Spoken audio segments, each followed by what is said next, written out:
Tonight at 7, only on CNN.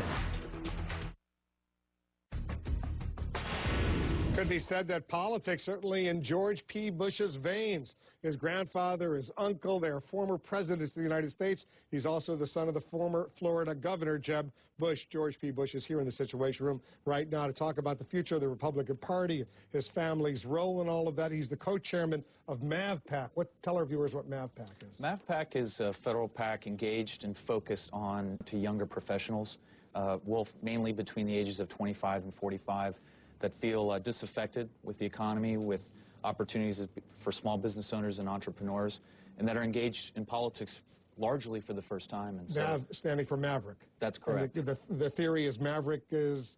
Well, we're entrepreneurs. A lot of us are small business owners launching their business for their first time. So just Mavericks want to run. Mavericks. Nothing to do with John McCain and Sarah Palin. No, okay. Nothing ideological. Okay, nothing like that. The latest Gallup poll among Hispanic voters, I know you're half Mexican, right? Your mom's Mexican. That's correct. Your dad's Jeb Bush. Look at this. Hispanic registered voters' choice for president, Obama 65%, Romney 25%. Romney's got a problem in the Hispanic community. Why? He does, and I can draw upon my experience in helping out my uncle in 2004, where he established the high water mark within the Hispanic community. And in my opinion, I don't think there's really that big of a difference between then and now, in the sense that the core values of the party still resonate within the community. I think it's about packaging. And so over the course of time, I believe a lot of Romney's surrogates and what the governor's putting together will have more saliency. I think when we have a full examination of the issues and where people stand, especially as it relates to Hispanic unemployment, Wolf. I mean, it's You're fluent in Spanish, right? Claro que sí. Okay, so are you going to go out there and campaign for Mitt Romney in Spanish, go to Latino communities, whether in Nevada or Arizona or Florida, your home state? I'm on his Hispanic steering committee for this cycle, and so if he calls me to action as a surrogate speaker, I will do so. I'll serve in whatever capacity he asks me to do. I don't have any specific plans right now. Well, I'm sure after this interview you're going to be getting a phone call, so don't be surprised when you do. Your dad told Bloomberg's editorial board in June, I'll put it up on the screen, Ronald Reagan, George H.W. Bush, that would be your grandfather, would have a hard time if you define the Republic, I don't, as having an orthodoxy that doesn't allow for disagreement, doesn't allow for finding some common ground. The suggestion being that maybe the current batch of Republicans, so ideological, so engaged with Tea Party rhetoric, if you will, that even Ronald Reagan or George H.W. Bush would not have felt comfortable. Well, I think when it comes down to presidential politics or at a national level, it's about building coalitions. In this case, the Tea Party has a very strong influence within the party.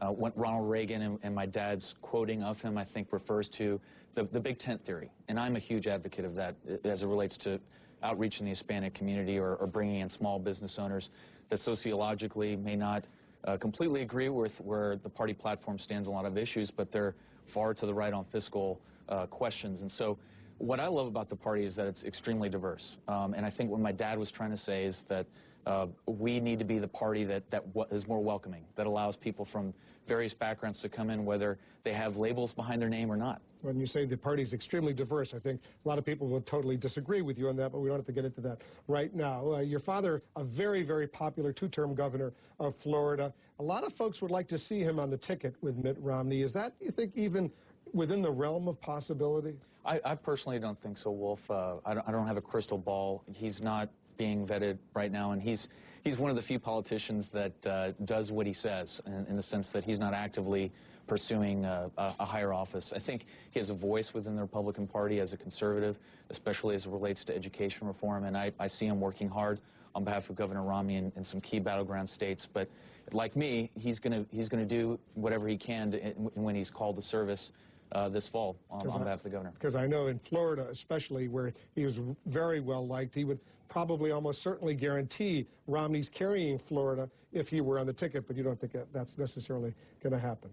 Well, we'll see. There will be a key battleground state. He'll, along with Senator Marco Rubio, I think, provide a very diverse message on behalf of the Republican Party in a key battleground state like Florida, and will represent the governor well when he's outside the state. Your uncle, former President George W. Bush, we showed him in Africa last Friday dealing with cervical cancer patients on his 66th birthday. Your Aunt Laura Bush was there as well. you know, he's basically just walking into an elevator and said, I'm for Mitt Romney, but I haven't seen him out there campaigning for him or doing anything for him. You think that's deliberate? What's going on here? Well, Wolf, there's always the awkward dance. You know, every single presidential election cycle, even on the Democrat side, those that are running for office as Democrats avoiding the current president.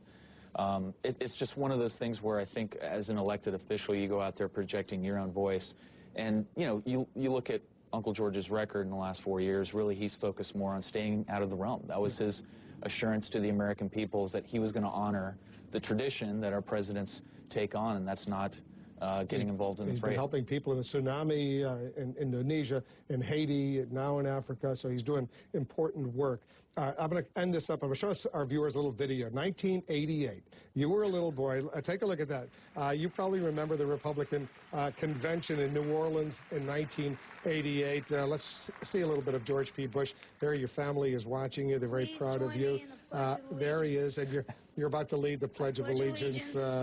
You know, a lot of people look at you and say, you know, that was 1988. Now it's, what are you, 36 years old now? I am. You want to be a politician? Well, I'm drawn to public service, whether it's being an inner-city public high school teacher or serving in our nation's military. I've been attracted to politics, and right now I don't have any goals that are specific, but I love helping out behind the scenes. And sounds like a yes to me. So Texas, where you live now, would you go back to Florida? Where would you want to do some political work? I was born in Texas, and there's a common saying, sometimes you get back as soon as you can, and that's what I did in going to college at Rice and eventually meeting my beautiful wife in law school. If I were to do this, I would do it in the great state. All right. We'll look forward to seeing what's going on. You'll stay in touch with us. Absolutely. Thanks very much, George P. Bush, for coming in to the Situation Room. Mitt Romney has lots of money in offshore bank accounts, but how much does that really benefit him? Aaron Burnett has been digging into the numbers. Aaron joins us next.